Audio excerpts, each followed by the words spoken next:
Hello, my name is Yaya. Thank you for tuning into Trauma and God. First, let me say that the traumatic events that you experienced were not your fault.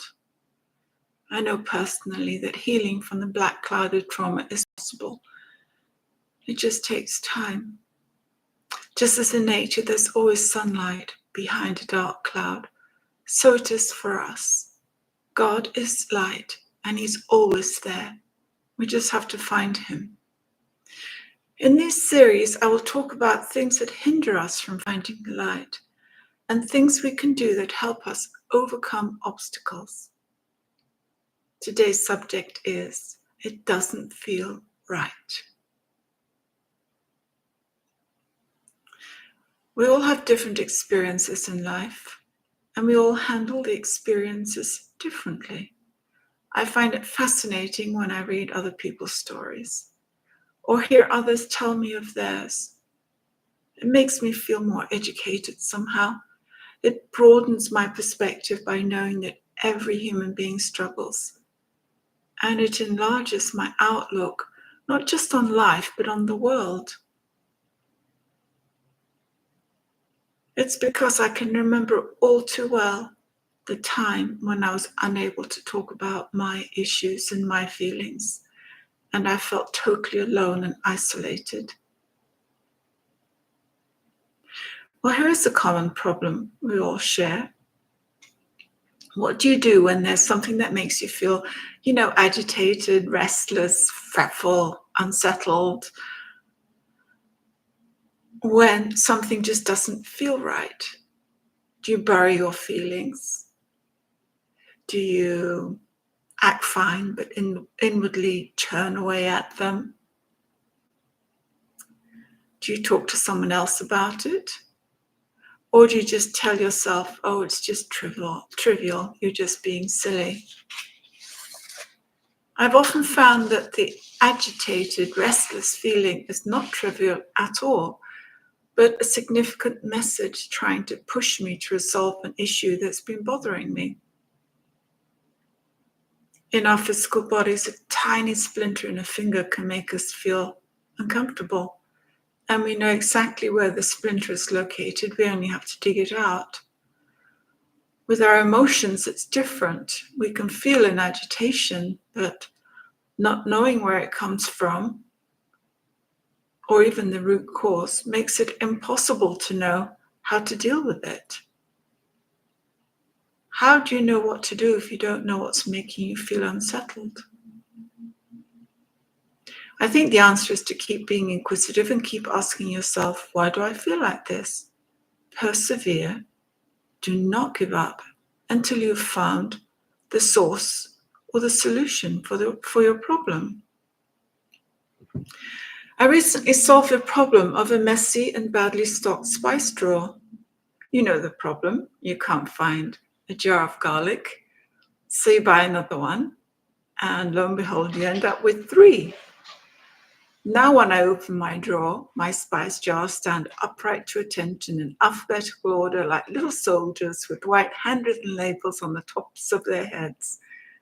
It's not perfect because not all my spice jars are the same size and dimension. The fatter jars make the lines a little wobbly, but it clearly starts with allspice and ends with turmeric. You can probably guess I like order. It's made me extremely happy to solve this niggly, tiny problem. And it didn't cost me any money to solve it. It's taken me about 2 years to come up with a solution, though. Well, I became very energized by finding this solution, and I was very motivated to tackle what I call the big elephant in our house. Another 2-year-old problem I found no solution for. So this is a problem. How could I get all my husband's clothes into our bedroom? We live in a small house in a beautiful part of the country. The small size was our choice because of its location. It's our main residence. Most of the homes around us that are this size have been bought by weekenders, people who just come for vacation. We have small closets. It doesn't matter if you come for the weekend that you only have a small closet, but when it's your full-time house, it's frustrating. All my husband's clothes have been in the guest bedroom. Well, this has agitated me and niggled away at me. It just didn't feel right to me. I wanted his clothes in the same bedroom as my clothes. Well, after sorting out the spice drawer problem, I thought, right, I'm going to tackle this one and come up with the right solution. Now, it's not like I've ignored the problem all this time. A year ago, I had a wonderful, wonderful idea. I toyed with getting a carpenter friend in to build a custom closet, and I knew exactly where he was going to build it, and it seemed perfect. My husband loved the idea. Well, then I started to cost it out, and it was far too expensive for our budget. So the question arose, should I go out and get a job, earn more money? And I thought, no, that's not the answer. So I ended up abandoning that idea. And I think it's fair to say that every night since then, I've laid in bed and wondered how I could get all my husband's clothes in our bedroom. I would tell my husband whenever a plan seemed plausible. And so far, all my plausible plans have only ended up in minor changes. None of them were the total solution we needed. If I came up with an idea for more hanging space for his clothes, I took away from drawer or storage place. And if I came up with more drawer space, I took away from the hanging space in the closet. It was like, what was I missing? I even prayed regularly that God would give me wisdom. But obviously, he hadn't at that point. Well, bolstered by my spice drawer win, I came up with a radical idea. I said to my husband, I know you work hard all week. I also know you have a breakfast commitment on Saturday. But after breakfast, would you be willing to help me move every single piece of furniture in our bedroom to a different position? I just want to visualize it in different places. Well, I think he thought I was saying that I would move it all by myself if he didn't help me, so he quickly said yes. Well, we did just that. We moved every single piece of furniture several times. We moved our bed to different positions on the same wall. Then we took a break and we assessed the situation. What we were left with was okay. But it still just didn't feel right. I felt bad because it was obvious that all our physical effort now seemed to be a waste of time and energy. And my husband has so little free time. So I prayed desperate, silent, oh, help me, Lord, prayer. And an idea came to me. So when we'd finished our break and our cup of tea, I asked if we could move everything again, but this time start by positioning the bed in front of the window. Eureka! This one move made all the difference. It gave us a totally different perspective on our room. Why hadn't we thought of doing this before? Now our space was more open, more usable. It was obvious where to put the standing wardrobe and where to put large chests of drawers. Finally, I was able to lay the issue to rest. It no longer felt not right. It felt perfect. And all my husband's clothes are now in the bedroom. Well, why am I telling you this story? I've applied the same perseverance to asking questions about issues in my life.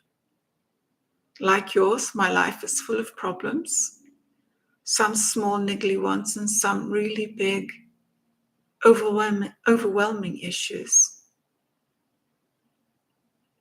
Some issues quickly rose to the top of the pile and required my immediate attention, while others simmered away for years. My trauma from my father's rape and abuse left me feeling emotionally hopeless. On top of that, my parents' narcissistic behavior towards me added to my confusion because they made black appear white and white appear black. I mean by that they made lies appear as the truth and truth as lies. As a very young girl, and then later as a teenager, I frequently expressed a fear of mine to my mother. My fear was of one day standing before God as He asked me what I had done with all my gifts that He'd given me. In reply, I would tell God, nothing, because I don't know what my gifts are. And He would punish me for not doing anything about my gifts.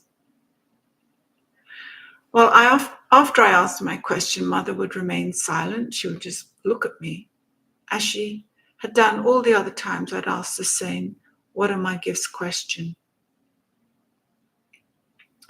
Mother had succeeded in verbally shredding everything I enjoyed, everything I was good at, all my aspirations for what I wanted to do in the future.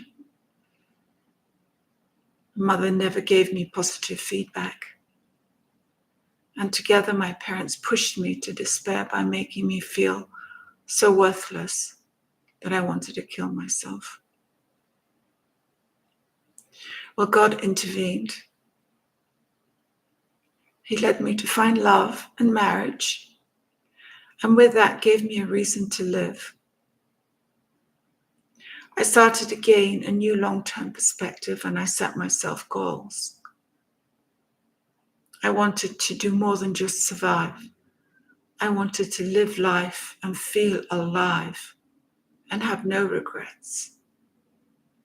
I wanted to learn how to express my emotions. I wanted to know what my gifts were. I wanted to change, and I knew I needed help. I started by changing things I could, like the simple things like the spice drawer.